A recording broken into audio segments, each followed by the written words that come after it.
Okay, we're gonna look at section 5.5 here. It's gonna be over net change of integrals of a rate. So we're gonna write down the theorem first. And this is net change as the integral of a rate.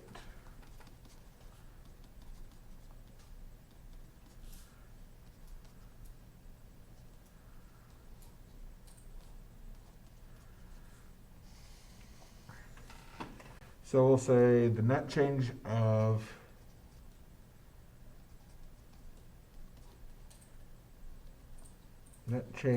in S of t over an interval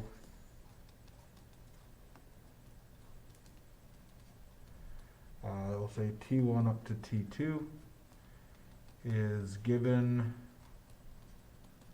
by the expression integral from t1 up to t2 of s prime of t dt. Let's make that a little better.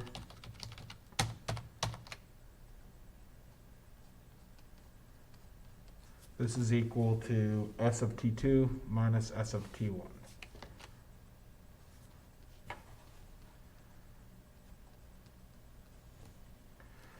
And so in this case here, this is the integral of rate of change over on this side.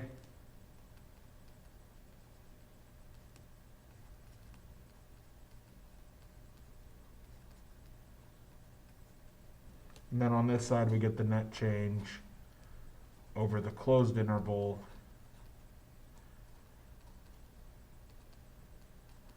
t1 up to t2.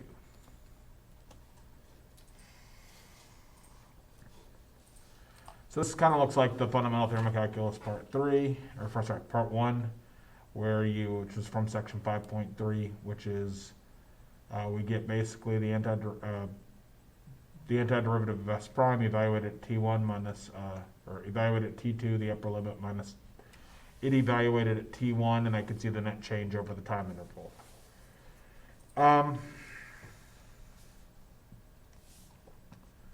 So for our first example, we say water leaks from a tank at rate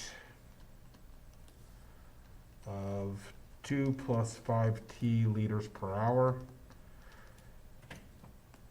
And we say in this case where t is the number of hours after 7 a.m.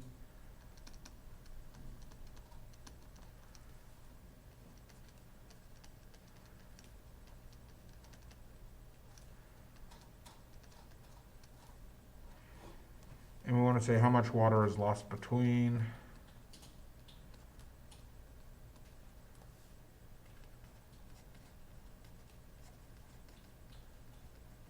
uh, 9 and 11 a.m.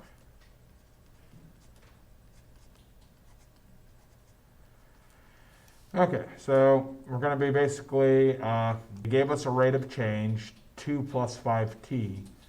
So we're going to be integrating over that rate of change to try to figure out the net amount of water lost. So our rate of change was 2 plus 5t. They told us that's the rate that the water leaks out. This is in dt. We just need to go through and kind of figure out what limits of our interval do we need to be focusing on. So we want between 9 and 11. So 9 is 2 hours after 7, and 11 is 4 hours after 7. So we want to look from 2 to 4 of the rate.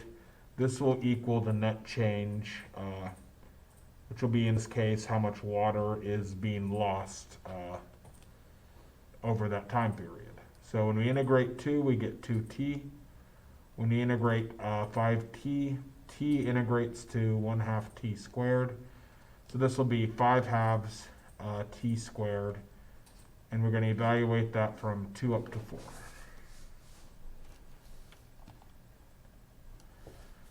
So then what we get, we'll get this expression here evaluated at 4.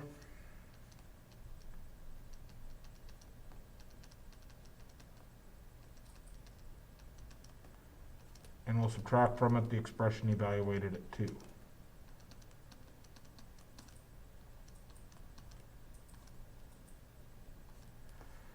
And well, I guess we'll do this in the calculator. So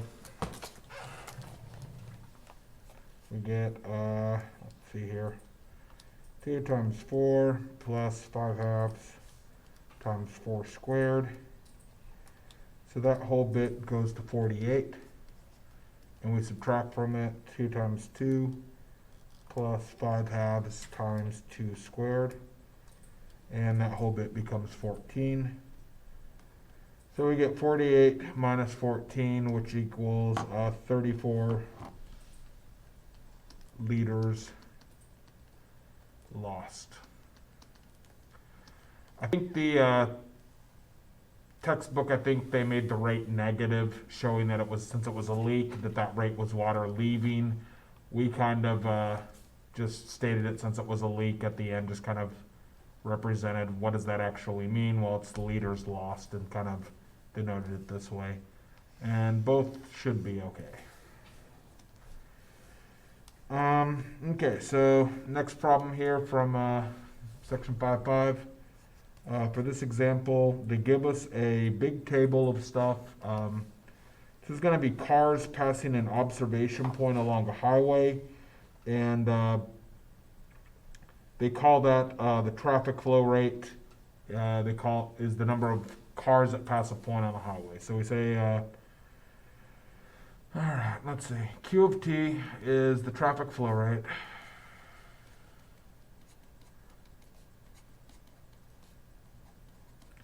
It's in cars per hour. And this is the number of cars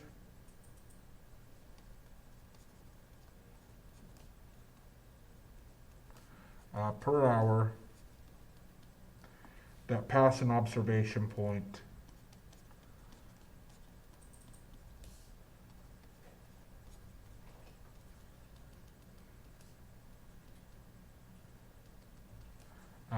along a highway. So part A wants us to go through and say what is represented by the integral from t1 up to t2 of the rate q of t dt. And part B wants us to go through, and they give us a bunch of data. So they give us data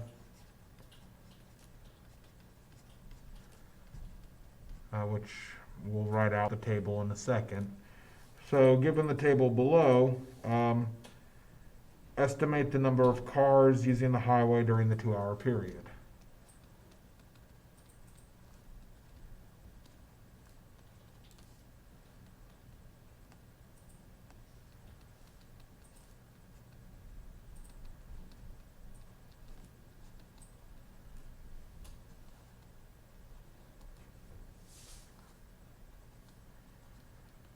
And the table they give us T, and they give us the flow rate in terms of cars, the traffic flow rate, I guess. So they give us 7 in the morning, then they do us in 15 minutes at 7:15, 7:30, 7:45, on up to 8. 8:15, 8:30, 8:45, and 9.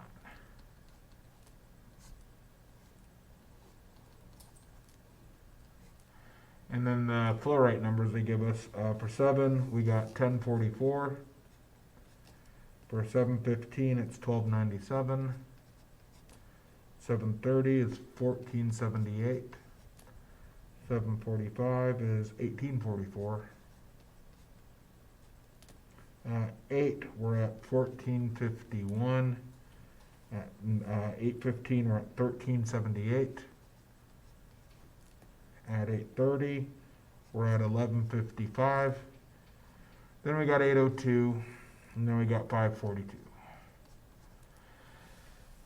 Okay, so for part A, when you want to represent, say what's represented by this data, well, if we integrate over a rate, and this rate is in cars per hour, if we look at this, this will be the net change over T1 to T2 if you integrate over a rate of change. So what this is going to be, this is going to be the net change of cars that pass the point. So we could say it's the number of cars that pass the point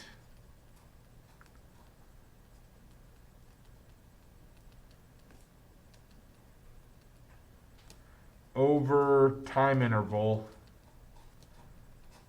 T1 up to T2. So it's sort of the net change in traffic, which in this situation is going to represent the number of cars that pass by the point over that time interval. For part B, what they're going to have us do is when you want to estimate the number of cars, they give us this table. We're going to find the right endpoint approximation. So we'll say, like, let's find R of n for the right endpoint approximation. We're going to find L of n for the left endpoint approximation.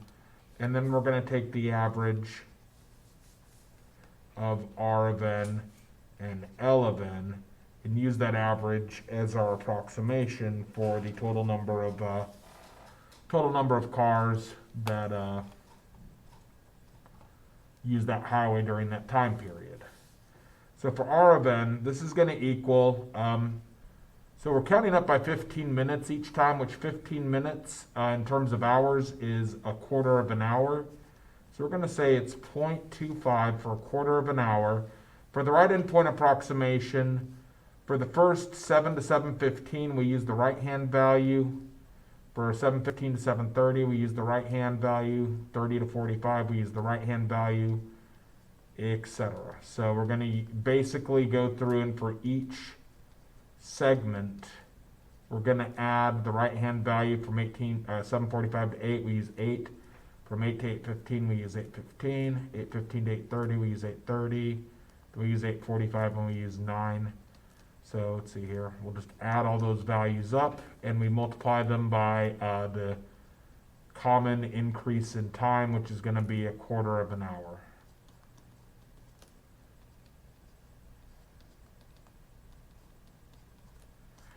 So let me type those all in, and then we'll calculate the left endpoint approximation.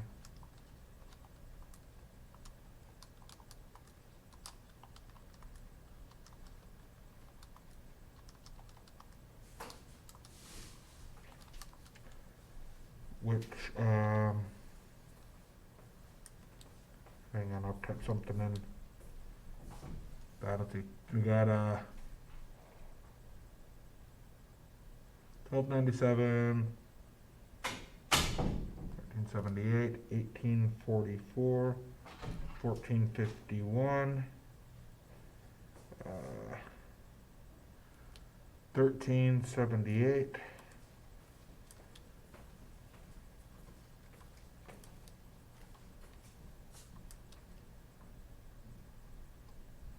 Oops, there it is. Should be 1155. Okay, so we get this one is about equal to, it's 2486.75, which we'll say is 2487. So that's my right endpoint approximation. For my left endpoint approximation, from 7 to 7:15, I use 7. 7:15 to 7:30, I use 7:15. So the next interval will be 7:30. Next one, 7:45 to 8, we use 7:45. 8 to 8:15, we use 8. 8:15 to 8:30, we use 8:15. 8:30 to 8:45, we use 8:30. And 8:45 to 9, we use 8:45 for that final block. So this will be 0.25 times, it'll be 1044 plus 1297 plus 1478 plus 1844 plus 1451 plus 1378 plus 1155 plus 802, and we stop there. And if we type that in our calculator, we should get approximately 2612. So then we're going to average those two numbers. We'll get 1/2 times the right endpoint approximation plus the left endpoint approximation. And that'll give us what we're going to use for our total approximation, which is going to be about equal to 2550. So this will be approximately the number of cars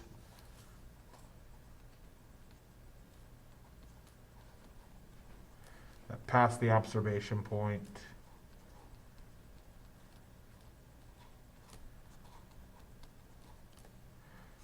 from 7 up to 9 a.m.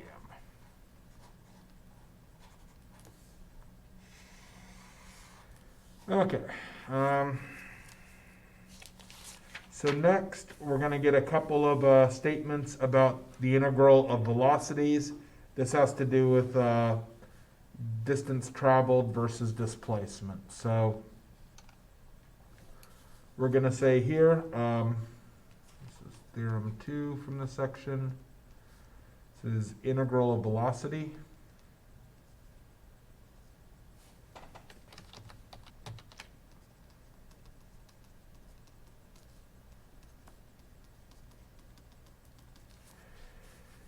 We say for an object in linear motion with velocity v of t,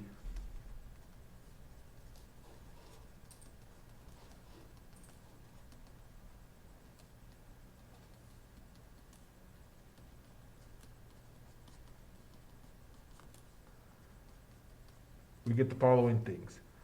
The displacement during T1 up to T2,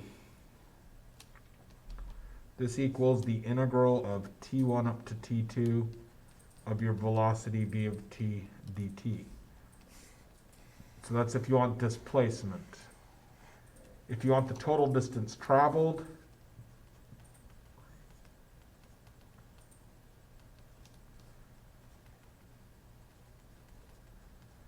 over T1 up to T2, this will equal the integral of the absolute value of the velocity dt.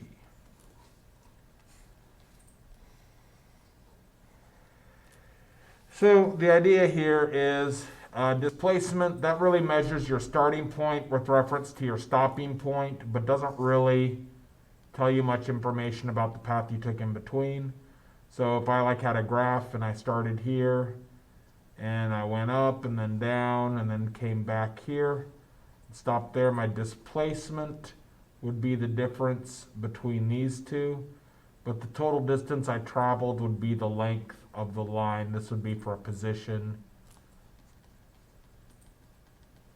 versus time graph. So this would explain displacement versus total distance traveled. We're dealing with integrals of the rate, though, so instead of a position versus time graph, we're dealing with taking integrals of velocity to come up with stuff. So what that's going to look like is when we do these integrals of velocity, if you have a velocity that has some negative signed area like this, this will add positive signed area. This here will add negative signed area. And if you just do the integral, say, from 0 up to, let's say this is b, if you go from 0 up to b, some of the negative signed area will cancel some of the positive signed area. That will find displacement. To get total distance traveled, the absolute value will make this negative signed area part. It'll flip it over to positive signed area. So now you get the first chunk of area, and instead of getting this part canceling out, this part adds to it. That's what the absolute value does. And that gets you the total distance you travel. So we're going to do a couple examples with that, and then we'll probably do a quick example from, from one of these homework things. Okay, so for this example, This is example 3 in the book. We have a particle has velocity. The particle has velocity v of t equals t cubed minus 10t squared plus 24t meters per second. And we want to find part A, the displacement over the interval 0 to 6. And part B, the total distance traveled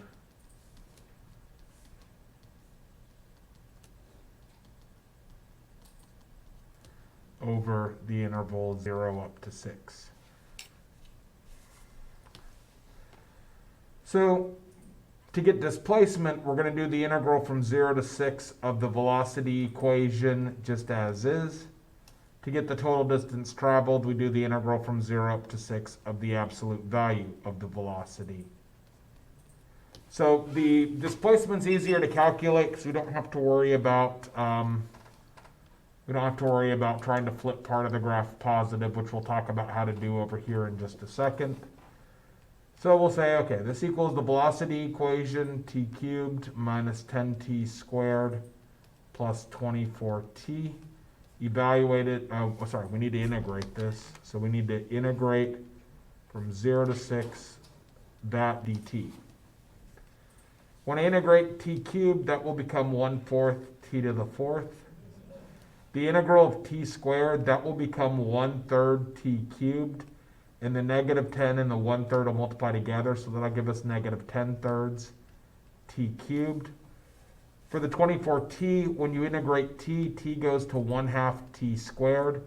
So 24 times a half of 24 is 12, so that'll be plus 12 t squared. And I just need to evaluate that from 0 up to 6. So I'm going to get this expression with 6 plugged in. And then I'll be subtracting this expression with 0 plugged in.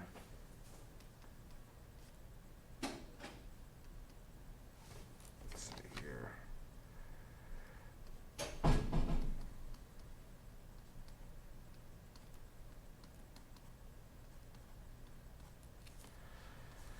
This whole term here is just going to go to 0 because all these have at least a 0 that they multiply by. So our answer is basically going to come from what is 1/4 6 to the 4th minus 10/3 times 6 cubed plus 12 times 6 squared. And we get that all, and that totals up to 36. In this case, that would be 36 meters, since they gave us the original thing was given in terms of meters per second.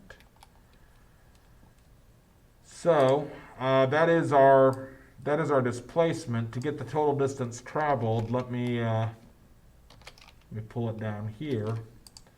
What we're going to need to do is we're going to need to graph the absolute value of the velocity. So we need to graph that, and we need to figure out what part does this thing here go negative. So we're going to say, look at x cubed, or t cubed minus 10 t squared plus 24t. And I want to look at that, over the interval 0 to 6.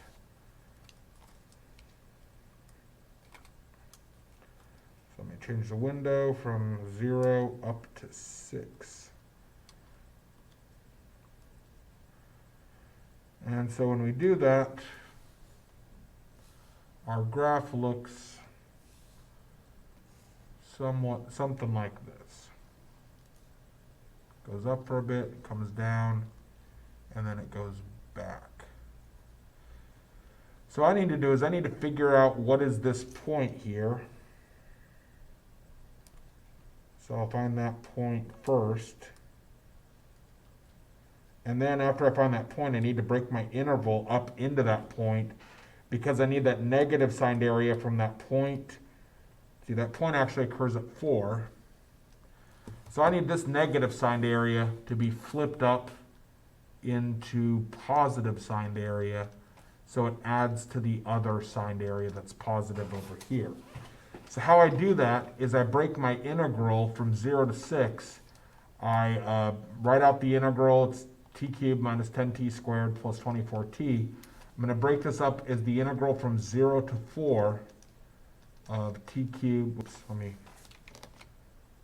see, what is the equation again? T cubed minus 10t squared plus 24t.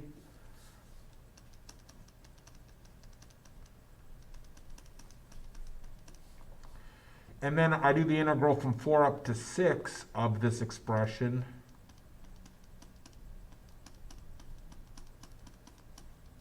This one right here is negative signed area, so this integration here will be negative. So if I take the negative of this negative amount, minus a negative will be positive, and that'll make this add together.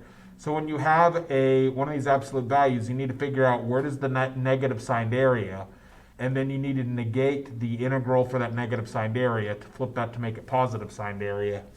And then we can go through and we can do the antiderivative of this stuff. So this one here, it's going to be the same integration that we did up there. It'll be 1/4 t to the 4th minus 10/3 t cubed plus 12t. We'll have that evaluated from 0 to 4. Then that'll be minus 1/4 t to the 4th minus 10/3 t cubed plus 12t squared. Oops, it should be squared. And that'll be from 4 up to 6. So when I evaluate this, let's see what we get. So I'm going to put 1/4 t to the 4th minus 10/3 t to the 3rd plus 12t squared.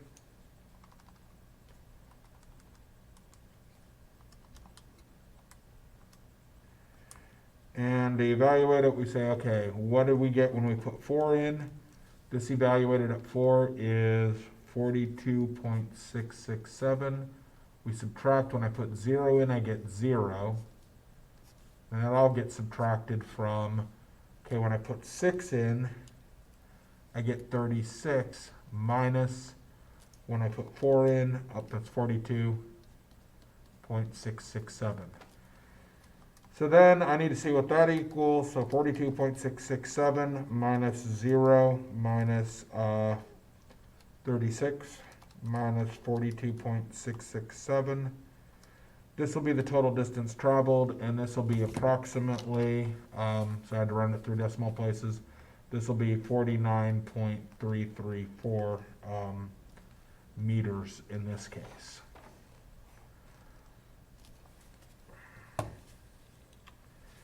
Okay, so that gives us kind of looking at this. Hang on, it's not letting me scroll anymore.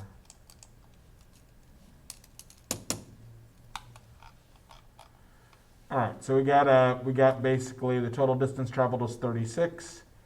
And here, 49.334 was, the displacement was 36, and the total distance traveled was 49.334, which is a little bit longer, because for the graph here, in the displacement, the negative works against the positive, and when we do the total distance, we flip the negative up to positive, and it adds together.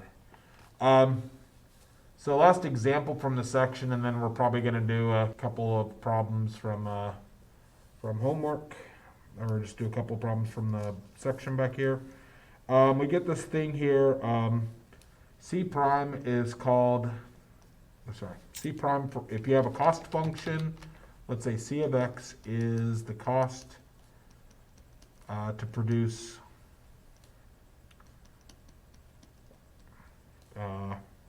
x units,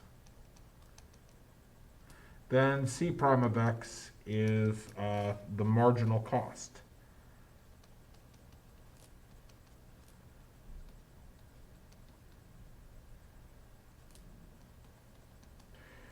And we could think the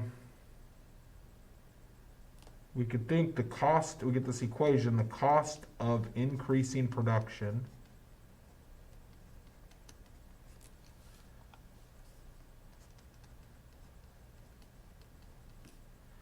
we'll say from A to B is equal to integral of A to B, C prime of X dx.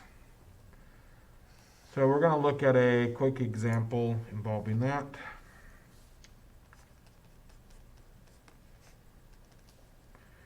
So they say the marginal cost of producing X computer chips, so the marginal cost of producing X computer chips, and the X computer chips is in units of 1,000,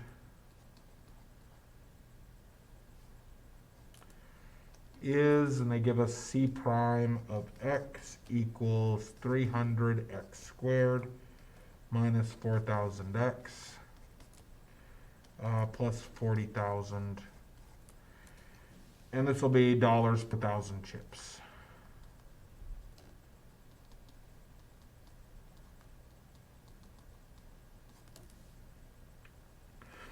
So part A, we want to see what's the cost of increasing production from 10,000 to 15,000. So what's the cost to increase production from 10,000 to 15,000 chips? And part B, we want to figure out what is the total cost. So find total cost to produce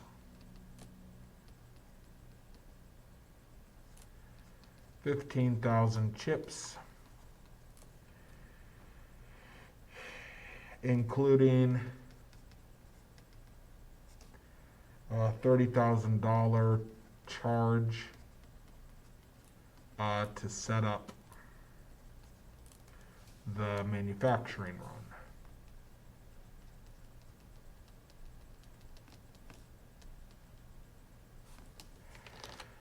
Okay, so for part A, we want to say what's the cost to increase production from 10,000 to 15,000 chips. So the X is in terms of thousands. So if we want to do the cost to increase production from 10,000 to 15,000 chips, we would be talking about the integral from 10 up to 15 of the marginal cost, and that will tell us the net cost to increase production from 10,000 to 15,000. So it'll be 10 to 15. The equation is 300x squared minus 4,000x, so 300x squared minus 4,000x plus 40,000. And then when we integrate this, let's see here, this will be 1/3 x cubed, 1/3 of 300 is 100, so 100x cubed. X will go to 1/2 x squared, 1/2 of 4,000 is 2,000. And then this will go to plus 40,000 x, I guess. This will be from 10 to 15. So if we put that in our calculator, we get basically 487,500 minus 300,000, and that will equal 187,500 increase. So that's the cost to increase from 10,000 chips built up to 15,000. For part B, they want us to figure out the cost from 0 to 15. And then what we're going to need to do, so we want to do 15,000, cost to produce 15,000. So that would be the integral from 0 up to 15, 0 up to 15. So 300x squared minus 4,000x plus 40,000 dx. And then what we're going to have to do is we're going to have to add the extra cost of the $30,000 to set up the manufacturing run to it. So this will give me the cost to produce this, and then we add the additional cost of setting up the manufacturing run, and that'll be the cost to run out 15,000 chips. So that'll be 100x cubed minus 2,000 x squared plus 40,000 x evaluated from 0 to 15. So when I substitute 15 in for that, let's see, that's plus 30,000 over here. So let's see what we get back. 100 times 15 to the third minus 2,000 times 15 squared plus 40,000 times 15. That ends up being 487,500. And then we need to add the additional cost to set up the manufacturing run. So plus 30,000 equals $517,000. So that's basically that. Okay, so we're going to do, let's see. Let me pull up real quick over here. Let me find the homework problems I was going to assign to people. And we'll choose one or two of those to do to kind of wrap this video up. And let's see. Let's, I guess, look at number 9 from 5.5 homework. So we'll do number 9 here at the end.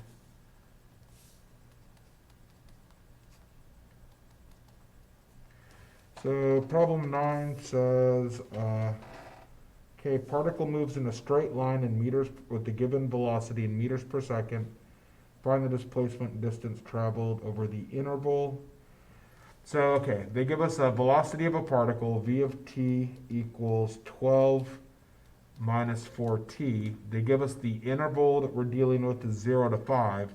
They want us to find the displacement. The displacement from 0 to 5, and they want us to find the total distance traveled.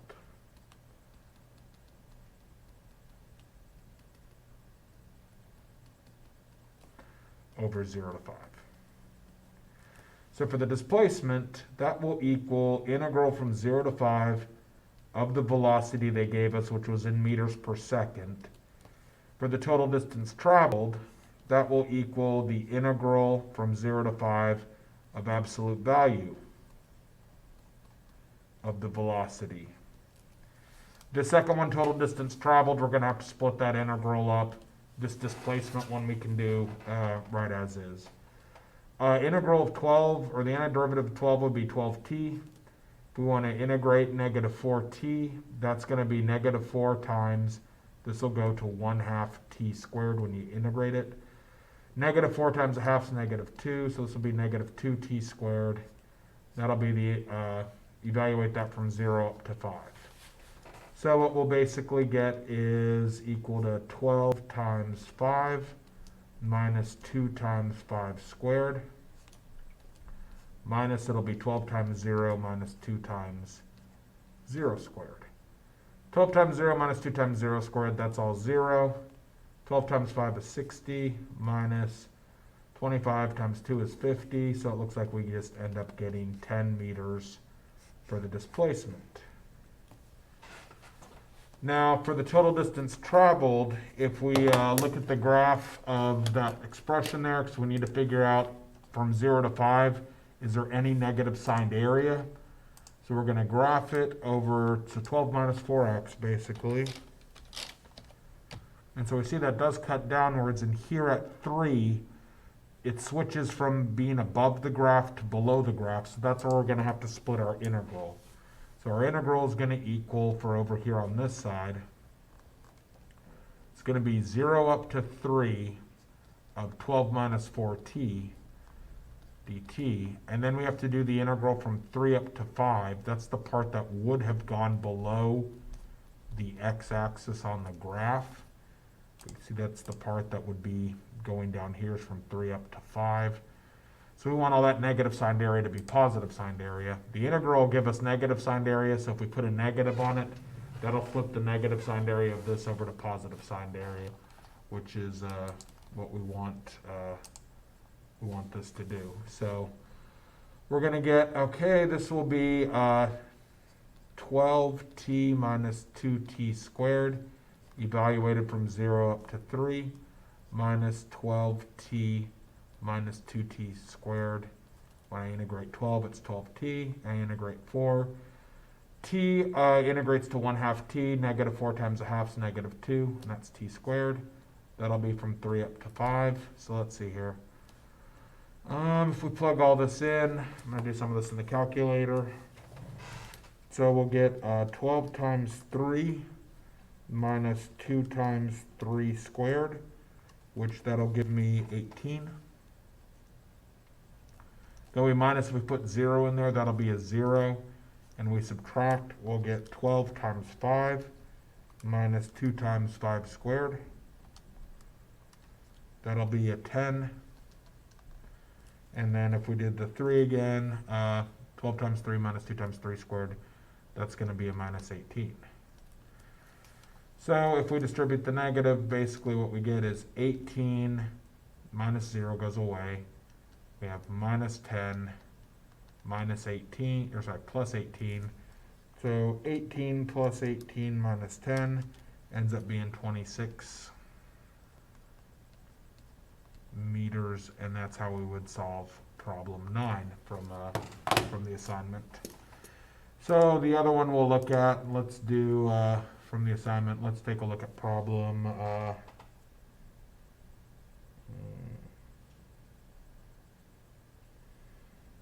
I guess let's look at problem 19. So here's problem 9. Let's look at problem 19. So they give us this table and they say the velocity of a car is recorded in half-second intervals in feet per second. Use the average of the left and right endpoint approximations to estimate the total distance traveled during the first 4 seconds. So they give us t and v of t. And they say, all right, we got 0. You start at 0. Then we're going to count up to by 0.5. So 0.5, 1, 1.5, 2, 2.5, 3, 3.5, and 4. And they give us a bunch of values. So it's 0, then it's 12, then it's 20, then 29. Then it goes to 38 and 44. We get up to 32, 35, and 30. All right, so we're going to find the right endpoint approximation of this. This is half-second increases. Oh yeah, the units here are feet per second. So when we get our answer, it's going to be in feet. These are half-second increases, so we get half second. For the right endpoint approximation, we're going to start here at 12 and go all the way up to 30. So 12 is for the height for the first block, 20 is the height for the second, 29 for the third, 38 for the fourth, 44 for the fifth, 32, then 35, then 30. And then we'll total that up.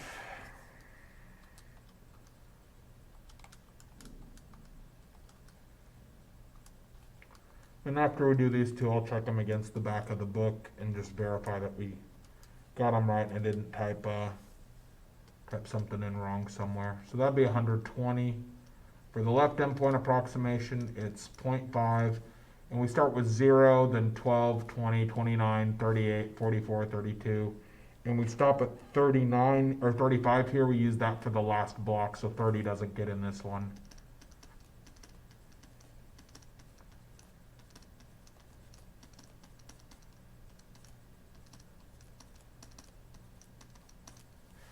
So if we total that all up, 0.5 times 0 plus 12 plus 20 plus 29 plus 38 plus 44 plus 32 plus 35. That gives us 105.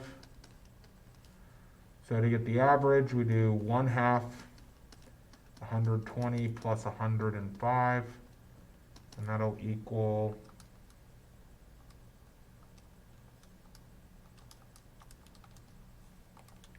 112.5, we'll say feet. So let's check our answers against, we had problem 9 done up here.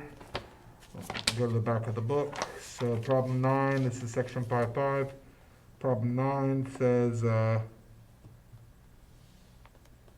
we get 10 meters for displacement, 26 meters for total distance. So 10 meters for displacement, 26 meters for total distance. And then problem 19 says we get 112.5 feet, and that looks like that's good as well. So that is section 5.5 and a couple of homeworks done. I'm also going to post a few 5.5 and 5.6 problems that were worked out. I'll post those up on the classroom here in a bit. We'll stop there.